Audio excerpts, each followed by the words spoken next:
Hello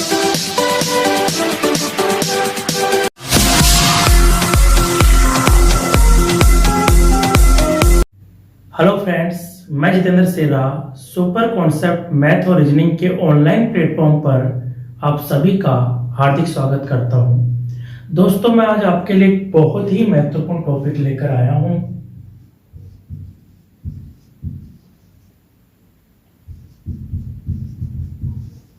number system.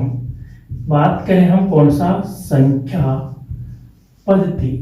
बेटा, हम बात करते हैं नंबर सिस्टम की, तो ये नंबर सिस्टम एग्जाम के दृष्टिकोण से बहुत ही महत्वपूर्ण टॉपिक है, जो मैथमेटिक्स के लिए तो इंपॉर्टेंट है ही, साथ में रीजनिंग के लिए भी इंपॉर्टेंट है। क्योंकि जब दोस्तों हम बात करते हैं मैथमेटिकल रीजनिंग की, तो यहां से क्वेश्चन रीजनिंग के कपड़ों में छिपकर एग्जाम में आ जाते हैं। तो ये वाला जो टॉपिक है वो रीजनिंग में भी काम आता है और मैथमेटिक्स का तो इंपॉर्टेंट है ही। जैसे दोस्तों हमारी एग्जाम है, एसएससी का कोई एग्जाम हमारा लगता है, जैसे हमारा एग्जाम हुआ एसएससी का 10+2, एमटीएस, सीजीएल, सीपीयू। अगर बात करें दोस्तों, यहाँ पे इन एग्जाम्स में नंबर सिस्टम से कम 1 से 2 क्वेश्चन तो आते ही है, लेकिन अगर हम साथ में बात करें किसकी बेटा? सीजीएल मेंस की, तो सीजीएल मेंस में भी यहां 3 से 4 क्वेश्चन बनते हैं। सीजीएल मेन का जब पेपर लगता है तो दोस्तों नंबर सिस्टम में कम से कम 3 से 4 क्वेश्चन बनते हैं। अगर हम बात करें किसकी दोस्तों? रेलवे और बैंक। तो रेलवे और बैंक का जब एग्जाम होता है तो इनका तो एक फेवरेट टॉपिक है, यानी यहाँ पे 2 से 3 क्वेश्चन आपको एग्जाम में मिलेंगे। नंबर सिस्टम के रेलवे और बैंक में 2 से 3 क्वेश्चन मिलते हैं, लेकिन हमारी कई अदर एग्जाम है दोस्तों, कई एग्जाम ऐसी लगती है जहां पे भी यहां से क्वेश्चन आता है। जैसे बात करें दोस्तों हम यूपीएससी की, चाहे वो आपका आरपीएससी हो। अगर हम बात करें बेटा राजस्थान पुलिस की, तो राजस्थान पुलिस में हमारे पास मैथमेटिक्स नहीं आती है, लेकिन मैंने क्या कहा कि कभी कभार मैथ्स है ना, वो रीजनिंग के कपड़ों में छिपकर एग्जाम में आ जाती है। तो ये जो टॉपिक है वो कभी कभार क्या होता है कि रीजनिंग की भाषा में, यानी रीजनिंग के लैंग्वेज में एग्जाम में आ जाता है। तो ये हमारे पास बहुत ही इंपॉर्टेंट टॉपिक है। तो आज हम अध्ययन करेंगे दोस्तों किसका? नंबर सिस्टम का।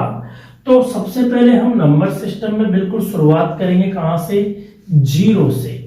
यानी हम बिल्कुल शुरुआत करते हैं दोस्तों 0 से करेंगे, यानी हमको बिल्कुल 0 पढ़ना है। छोटी छोटी बातें हैं, सभी को पढ़नी है। अब देखो ध्यान दो दोस्तों, सबसे पहले हम यहां पे बात करते हैं किसकी? संख्या की। अब देखो संख्या क्या होती है, तो ये जो संख्या है वो मिलकर बनती है किससे? अंक से। यानी हम बात करें किससे? डिजिट से। तो डिजिट आपने पढ़े होंगे, अंक आपने पढ़े होंगे कि अंक क्या होते हैं दोस्तों? अंक वे तत्व होते हैं जो संयुक्त रूप से संख्या प्रणाली को विकसित करते हैं। क्या कहलाते हैं? अंक कहलाते हैं। हमने दोस्तों बचपन में पढ़ा था कि ये जो अंक है ना, ये अंक 2 प्रकार के पढ़े थे हमने। एक तो पढ़ा था बेटा प्राकृतिक अंक, और एक हमने पढ़ा था कृत्रिम अंक। देखो, एक तो हमने पढ़ा था प्राकृतिक अंक और एक हमने पढ़े थे कृत्रिम अंक। नेचुरल नंबर हमने पढ़े थे, नेचुरल डिजिट्स की बात कर रहे हैं, नंबर्स की नहीं, डिजिट्स की। तो नेचुरल डिजिट होता है 1 से स्टार्ट होकर कहां तक? 9। यानी 9 डिजिट ऐसे हैं जो नेचुरल है, और एक है कृत्रिम अंक 0, जिसका आविष्कार आपको मालूम है आर्यभट्ट ने किया था। एक खगोलवाद था आर्यभट्ट, उन्होंने किसका आविष्कार किया दोस्तों? 0 का। यानी हमारे देश में, इंडिया में 0 की खोज हुई थी। ठीक है दोस्तों, तो यहां इनसे, ये जो तत्व है, इन तत्वों से हमारे पास क्या बनती है? संख्याएं बनती है। अब दोस्तों हम बात करते हैं किसकी? संख्याओं की। तो ये संख्या है, संख्या कितने प्रकार की पढ़ते हैं? तो हमने दोस्तों बचपन में पढ़ा था जब हम बात करें बचपन की, तो बचपन में हमने पढ़ा था कि संख्याएं दो प्रकार की होती है। एक तो अपन ने पढ़ा था दोस्तों रियल नंबर, यानी हम बात करें दोस्तों वास्तविक संख्या। कौन सी दोस्तों? वास्तविक संख्या। एक तो हमने पढ़ा था रियल नंबर यानी वास्तविक संख्या, और एक हमने पढ़ा था इमेजिनरी नंबर यानी काल्पनिक संख्या। तो हमने दोस्तों दो प्रकार की संख्याएं पढ़ी थी, एक हमने पढ़ा रियल नंबर और एक हमने पढ़ा करते हैं दोस्तों रियल नंबर की। रियल नंबर क्या होता है?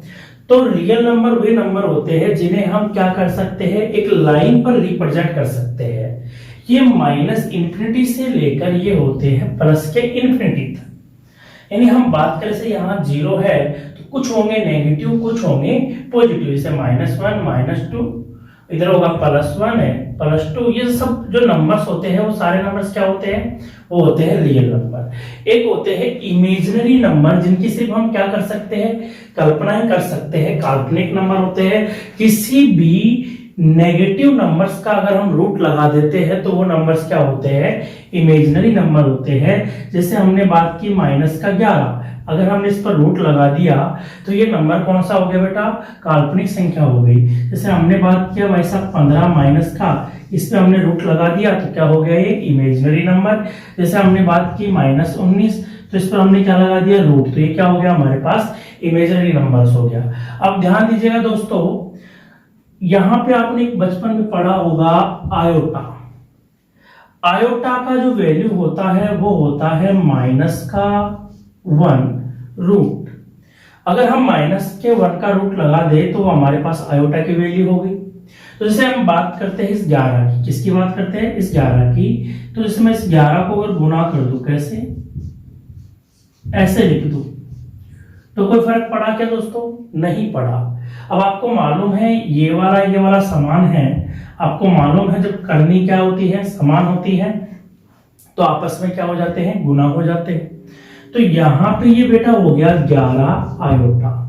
तो 11 आयोटा का मतलब ये जो आयोटा की जो वैल्यू है, ये वैल्यू कौन सी होती है? Imaginary number. तो हमारे पास जो नंबर्स होते हैं बेटा दो प्रकार के होते हैं, एक तो रियल नंबर होता है और एक होता है इमेजिनरी नंबर। अब हम देखो यहां से इन दोनों से एक नंबर और बनता है, एक बनता है कॉम्प्लेक्स नंबर।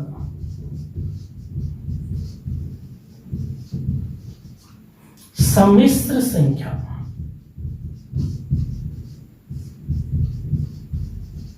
सम्मिश्र संख्याओं की अगर हम बात करें कॉम्प्लेक्स नंबर की, तो कॉम्प्लेक्स नंबर का जो फॉर्मेट होता है दोस्तों वो होता है a आयोटा b, यानी a plus minus b iota, कुछ भी कर दो, आयोटा b ले दो।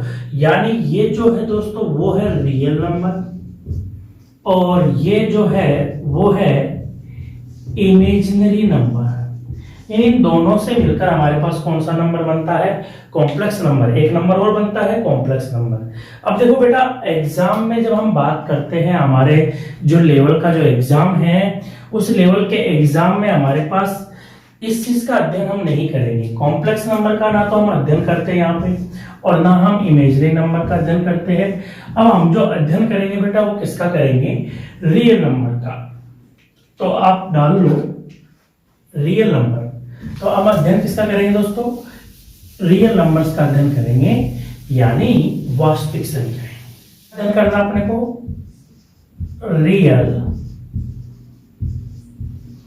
नंबर्स, रियल नंबर्स यानी वास्तविक संख्याएं। कौन सी संख्याएं दोस्तों? वास्तविक संख्याएं। वास्तविक संख्याएं। अब ध्यान दीजिएगा रियल नंबर क्या होते हैं? तो रियल नंबर जो होते हैं उनको हमने किस पे? एक लाइन पर क्या कर सकते हैं? रिप्रेजेंट कर सकते हैं। तो वो होते हैं हमारे पास रियल नंबर। अब जो रियल नंबर है दोस्तों, ये जो रियल नंबर है ये भी कितने प्रकार के होते हैं? ये भी दो प्रकार के होते हैं। यानी हम जो रियल नंबर पढ़ेंगे वो रियल नंबर कितने प्रकार के पढ़ेंगे बेटा? दो प्रकार के पढ़ेंगे। एक होता है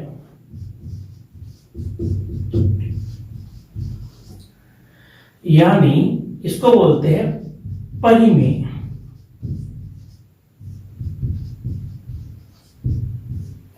एक तो होता है रैशनल और एक होता है इरेशनल। ठीक है दोस्तों,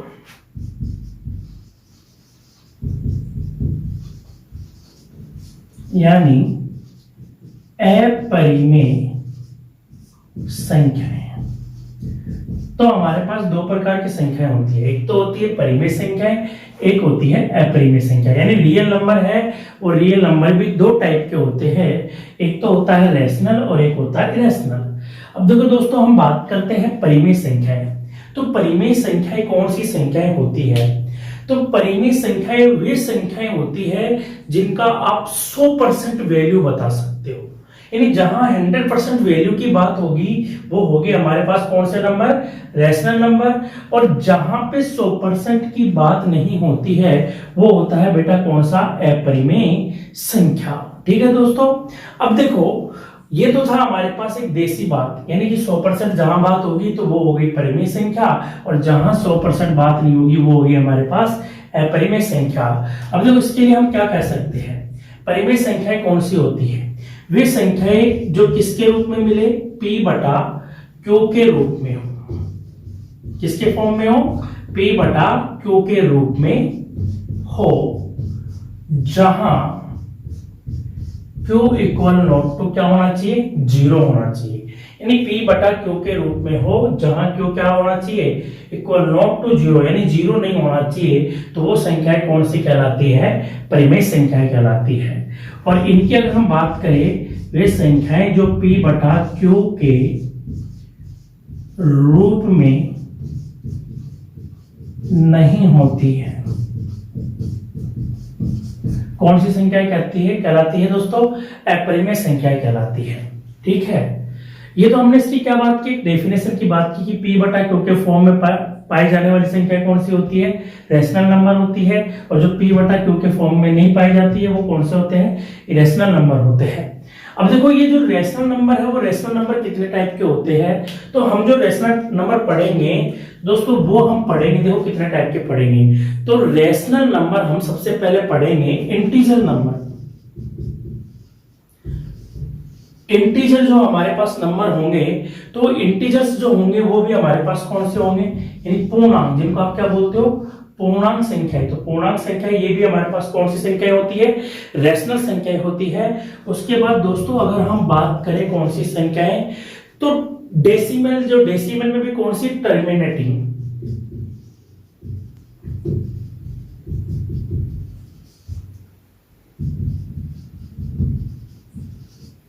टर्मिनेटिंग डेसिमल, इनको हम दोस्तों क्या बोलते हैं? शांत दशमलव बोलते हैं। क्या बोलते हैं?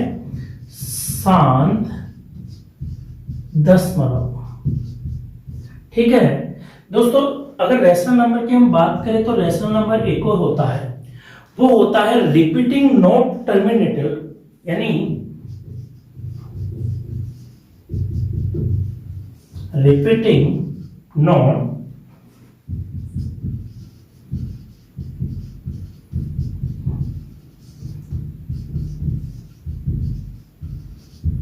Repeating non terminating decimal. ठीक है दोस्तों, यानी ये वाला जो नंबर्स होता है हमारा रिपीटिंग नॉन टर्मिनेटिंग डेसिमल, तो ये जो डेसिमल है वो भी हमारे पास कौन सी होती है? रैशनल नंबर होता है। ठीक है, अब यहाँ पे हम बात करते हैं ये कौन कौन सी पाई जाती है। तो P बटा Q के रूप में नहीं होती है, वो संख्या कौन सी कहलाती है बेटा? इरेशनल नंबर कहलाती है। यानी अगर हम बात करें तो इनकी, तो ये हम एक प्रकार की मिलती है, कौन सी? नॉन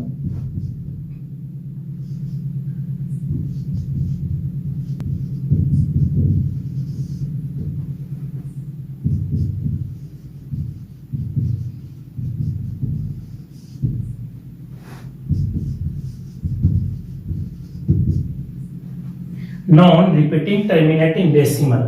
तो यानी ये जो हमारे पास रैशनल नंबर है वो तीन प्रकार के होते हैं, एक तो होते हैं इंटीजर, और एक होते हैं टर्मिनेटिंग डेसिमल होते हैं, और एक होते हैं repeating non terminating decimal.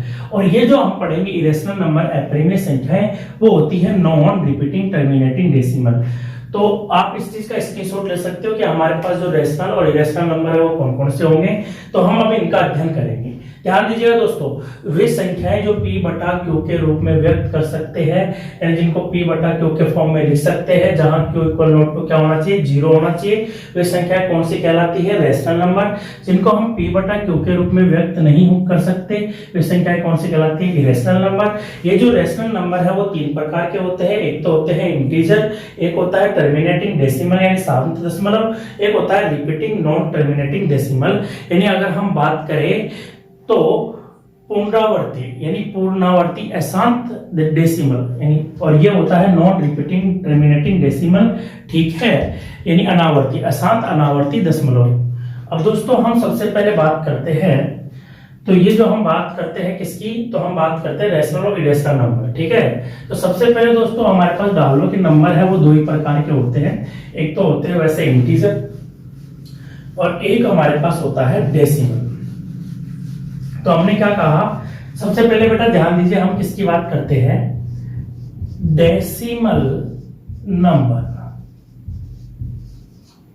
Decimal number की बात करेंगे। तो डेसिमल जो नंबर है बेटा वो दो प्रकार के होते हैं, एक तो होता है टर्मिनेटिंग डेसिमल और एक होता है बेटा नॉन टर्मिनेटिंग डेसिमल। एक तो होगा टर्मिनेटिंग डेसिमल और एक होगा नॉन टर्मिनेटिंग डेसिमल, ठीक है बेटा। तो अगर हम बात करते हैं नॉन टर्मिनेटिंग डेसिमल, तो नॉन टर्मिनेटिंग डेसिमल है बेटा, ये भी कितने प्रकार के होते हैं, तो ये भी बेटा हमारे पास होते हैं दो प्रकार के होते हैं। एक तो होता है बेटा रिपीटिंग नॉन टर्मिनेटिंग। अगर हम बात करें तो इसे बोलेंगे अशांत पुनरावर्ती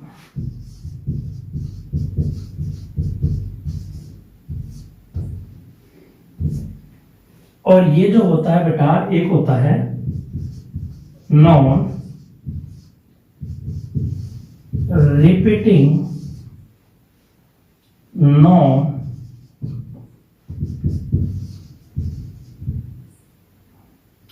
टर्मिनेटिंग डेसिमल। यानी इसे आप क्या कह सकते हो, अशांत अशांत अनावर्ती, अशांत अनावर्ती।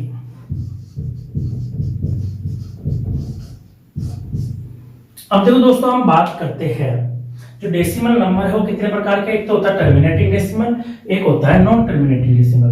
टर्मिनेटिंग डेसिमल का मतलब वे नंबर्स होते हैं जो क्या हो जाए बेटा, शांत हो जाता है। जैसे हम बात करें 0.15, यानी हम बात करें 0.15, 0.15, तो 0.15 कौन सा है, टर्मिनेटिंग डेसिमल है, ठीक है दोस्तों। जैसे हम बात करते हैं 5.73, तो ये दोस्तों ये भी वाला कौन सा हो गया, टर्मिनेटिंग डेसिमल हो गया।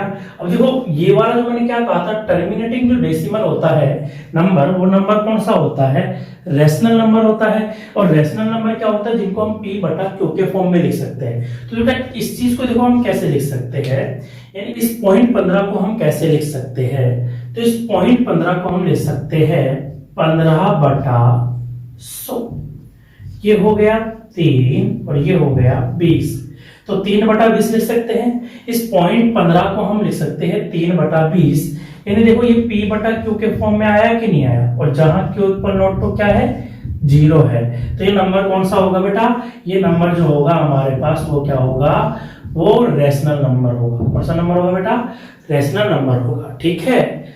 अब देखो हम बात करें 5.73, अब 5.73 है, ये भी बेटा हमारे पास कौन सा नंबर है, तो ये हमारे पास टर्मिनेटिंग डेसिमल है, यानी जिसका एक एंड हो जाता है, टर्मिनेट यानी जो खत्म हो जाता है।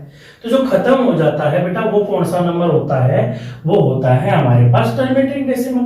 तो इस चीज को हम कैसे लिख सकते हैं, तो ये हो गया बेटा 573/3 क्या लगा सकते हो, 100 लगा सकते हो। तो ये हमारे पास p बटा q के फॉर्म में हो गया, q इक्वल नॉट टू क्या है यहाँ पे 0। तो एक तरीके से नंबर कौन सा हो गया, ये रेशनल नंबर हो गया, यानी परिमेय संख्याएं होती है। अब हम बात करते हैं बेटा रिपीटिंग नॉट टर्मिनेटिंग, यानी रिपीटिंग नॉट टर्मिनेटिंग नंबर कौन से होंगे। तो रिपीटिंग नॉट टर्मिनेटिंग की अगर हम बात करें तो मैं थोड़ा सा इसको मिटा देता हूँ, जरा ध्यान दीजिएगा। तो सबसे पहले किसकी बात करें बेटा, रिपीटिंग नॉट टर्मिनेटिंग। तो अगर हम बात करें किसकी, रिपीटिंग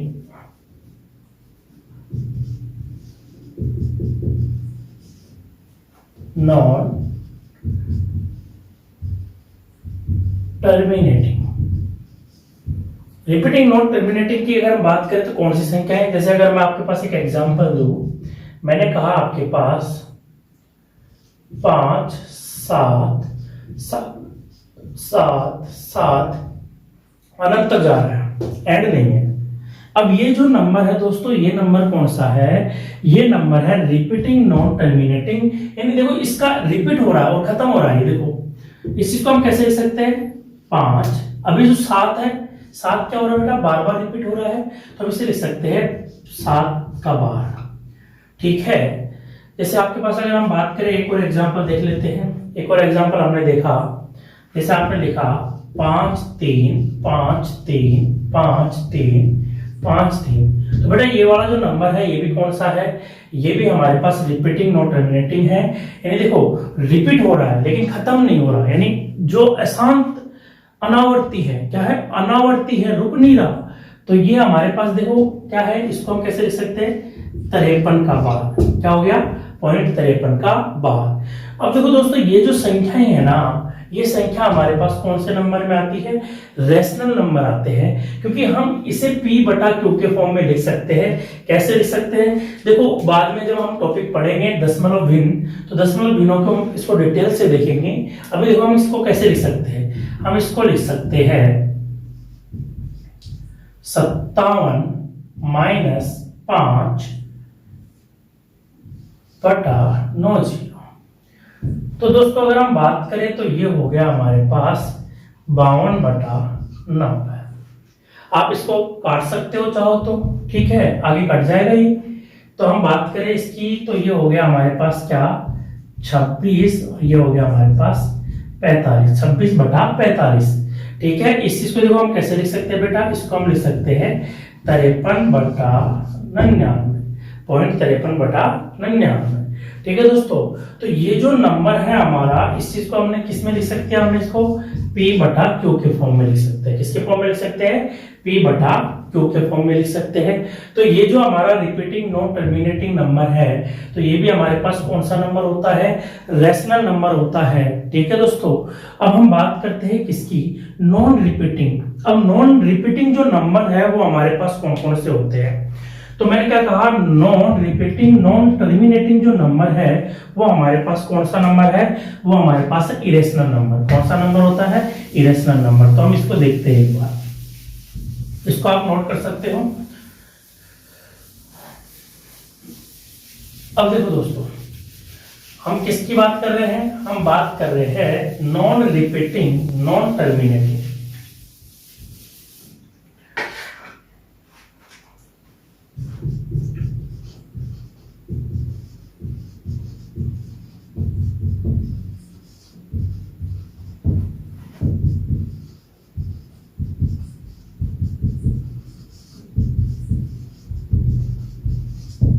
मैंने आपको बताया था बेटा, non repeating non terminating decimal है वो नंबर कौन सा है, हमारे पास इरेशनल नंबर है।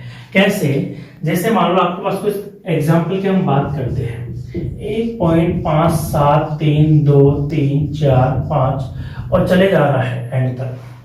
तो अब ये कौन सा हो गया, non repeating non terminating decimal. यानी आप इस नंबर को p बटा q के फॉर्म में नहीं लिख सकते, और आप इस चीज के बारे में 100% वैल्यू डिफाइन नहीं कर सकते, क्योंकि हमको मालूम ही नहीं है कि आगे कैसे आ रहा है। देखो 5 7 3 2 3 4 5 रिपीट नहीं हो रहा कुछ भी ऐसा। तो ये जो नंबर है हमारे पास कौन सा हो गया, इरेशनल नंबर। अब देखो बेटा, हमारे पास कुछ नंबर और आते हैं जो नॉन रिपीटिंग होते हैं। नॉन रिपीटिंग कैसे होते हैं, जैसे मैंने कहा √2। अब √2 जो 2 है ना, ये है नॉन रिपीटिंग। कौन सा नंबर है, नॉन टर्मिनेटिंग डेसिमल है। एक तरीके से कहा जाए तो कैसे, क्योंकि दोस्तों हम इसके जो नंबर याद करके 1.4414 आगे एंड तक है, ये रुकता नहीं है, यानी ये क्या है, नॉन टर्मिनेट है। तो ये जो रूट 2 है जिसका हम पूरा वैल्यू नहीं निकाल सकते, इस रूट का हम पूरा वैल्यू नहीं निकाल सकते, वो भी हमारे पास क्या होते हैं, नॉन टर्मिनेटिंग डेसिमल होते हैं, नॉन रिपीटिंग नॉन टर्मिनेटिंग। जैसे हमारे पास क्या किया, रूट 4 का तो वैल्यू क्या हो जाएगा 2, तो ये तो क्या हो जाएगा रेशनल नंबर, तो हम इसको इसमें लिख ही नहीं सकते। जैसे हमारे पास क्या है, रूट 3 आपने पढ़ा है बचपन में, आगे चलता रहता है। तो ये जो वैल्यू है बेटा, ये जो वैल्यू है ये भी हमारे पास कौन से होंगे, ये वैल्यू हो गया हमारे पास इरेशनल नंबर हो गए, यानी कौन से नंबर हो गए, इरेशनल नंबर। अब हमारे पास एक वैल्यू और आता है बेटा, कौन सा, पाई। जो पाई का जो वैल्यू हम जो मानते हैं, ये लगभग हम मानते हैं कि 3.14 कुछ ऐसे लगभग, ये आगे चलता रहता है, लाखों में है। यानी ये जो नंबर है पाई, तो पाई जो नंबर है वो क्या होता है, नॉन टर्मिनेटिंग डेसिमल, यानी non repeating non terminating decimal. और मैंने क्या कहा था कि non repeating non terminating decimal जो नंबर होते हैं वो सारे के सारे नंबर कैसे होते हैं, इरेशनल नंबर होते हैं। तो ये जो पाई है, पाई कौन सी संख्या होती है, तो पाई हमारे पास कौन सी संख्या होती है बेटा, अपरिमेय संख्या होती है। कौन सी संख्या होती है, अपरिमेय। एक वैल्यू और आता है ई, तो ई जो मैथमेटिक्स की कैलकुलेशन की बात करें तो इसका जो वैल्यू हम मानते हैं लगभग 2.71 और कुछ आगे से बढ़ता रहता है, 1.8 कुछ आगे चलता रहता है, अप्रोक्सीमेट लगभग ऐसा मानते हैं हम इसको। ये एंड तक है, इसका पता नहीं, लाखों में वैल्यू है। तो ये जो वैल्यू है बेटा, ये भी कौन सा नंबर है, इरेशनल नंबर है। यानी इसको भी हम क्या कहेंगे, इसको भी हम कहेंगे अपरिमेय संख्या है। कौन सी संख्या है, अपरिमेय संख्या है। ठीक है दोस्तों, तो हमने देखा है कौन सा, हमने देखे डेसिमल नंबर। तो डेसिमल नंबर में कुछ रेशनल नंबर होते हैं, कुछ इरेशनल नंबर होते हैं। ठीक है दोस्तों, वो हमने पूरा डिटेल में देख लिया है। अब देखो इसके बाद जब हम बात करेंगे वो किसकी बात करेंगे, हम देखेंगे इंटीजर नंबर। अब हमने क्या देखा, डेसिमल देख लिया, अब हम इंटीजर नंबर का अध्ययन करेंगे। तो इंटीजर नंबर हमारे पास देखो कौन कौन से होते हैं। ठीक है दोस्तों, तो अब आप डाल लो इंटीजर नंबर, कौन सा, इंटीजर। इंटीजर की बात करें हम दोस्तों, किसकी बात करें, इंटीजर की अगर हम बात करें तो इसको आप बोलते हो पूर्णांक। क्या बोलते हो, पूर्णांक, पूर्णांक संख्याएं। तो पूर्णांक संख्याओं की हम बात करते हैं दोस्तों। तो पूर्णांक जो संख्याएं हमारी वो है 3 प्रकार की। तो ये जो हमारी जो संख्याएं हैं वो हमारे पास जो कौन कौन सी है, एक तो होता है हमारे पास नेगेटिव, एक होता है हमारे पास कौन सा बेटा, पॉजिटिव, और एक होता है न्यूट्रल, उदासीन, यानी जिसको हम क्या बोलते हैं, जीरो। ये तो दोस्तों ये स्टार्ट होती है -∞ से लेके कहां तक, -1 तक। यानी -1 तक जो संख्याएं होंगी वो सारी की सारी संख्याएं कौन सी होगी, नेगेटिव होगी। यानी इंटीजर हमारे पास 2 प्रकार के होंगे, एक तो नेगेटिव और एक पॉजिटिव। और यहाँ पे जो हम बात करते हैं बेटा +1 से लेके +∞ तक, तो ये वाले हमारे पास कौन सी होती है, पॉजिटिव होती है। कौन सी होती है दोस्तों, पॉजिटिव होती है। और एक होता है हमारे पास 0। ठीक है दोस्तों, अब देखो ध्यान दीजिएगा, ये जो हमारे पास है ना पॉजिटिव जो इंटीजर है, तो पॉजिटिव जो इंटीजर है उनको हम क्या कहते हैं, हम इनको कहते हैं प्राकृतिक संख्याएं। प्राकृतिक संख्याएं, नेचुरल नंबर क्या होते हैं बेटा, नेचुरल नंबर बोलते हैं। तो ये जो सारी संख्याएं वो हमारे पास क्या हो गई, ये हो गए हमारे पास पॉजिटिव। जो पॉजिटिव इंटीजर है वो हमारे पास क्या होते हैं, नेचुरल नंबर होते हैं। ठीक है, +1 2 3 4 5 6 7, यानी प्लस के इंफिनिटी तक। यानी हम इसको किससे परिचित कर सकते हैं, हम इसको परिचित कर सकते हैं किससे, n से। किससे, n से।